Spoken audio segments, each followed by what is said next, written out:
personal care kind of flows from this too. And once again, the idea of sitting down and connecting with people seems to be a bit of a burden for people that have to provide personal care because it just seems to get in the way. But you know, approaching the person the right way can save you lots of time and frustration and create a lot more well-being if you make that connection right from the beginning.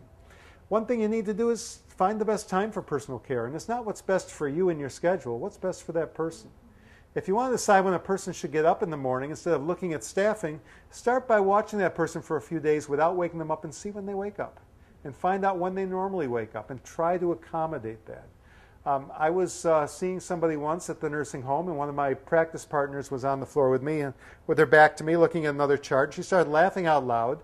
And I turned around and I said, "What's up, Michelle?" And she said, "Well, I was asked to come see this woman because she's combative with personal care." So here I opened the chart, and here's the night nurse's note saying, "Resident was combative at 4 a.m. when gotten up for her shower." So institutional efficiency had trumped the person's personal rhythm. And Michelle said, "Get me up at 4 a.m. for a shower, and I'm going to bat you one too." And I think we can see that sometimes we do things like this. Sometimes people can't do all the care at once. We want to do it all at once, but sometimes breaking into bite-sized chunks can be better.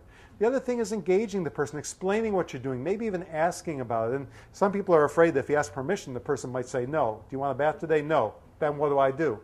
Well, the truth is, if you ask and the person says no, you might do well to find out why. Because it might save you a smack in the jaw later when you try to force it on somebody.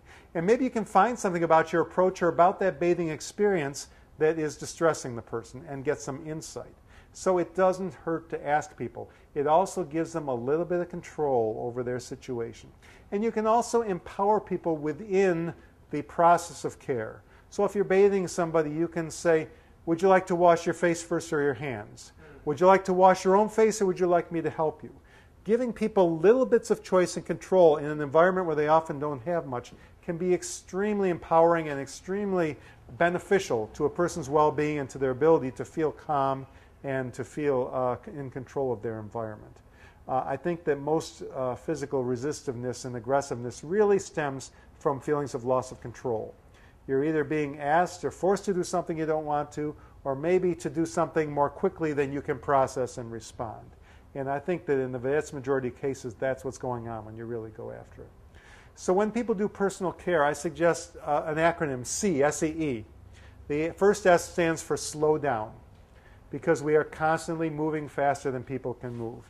And Tom Kidwood says one of the things we do to people is called outpacing, which means that we ask for information or give directions more quickly than a person can process, whose central processor is slowed down a bit with age and with dementia.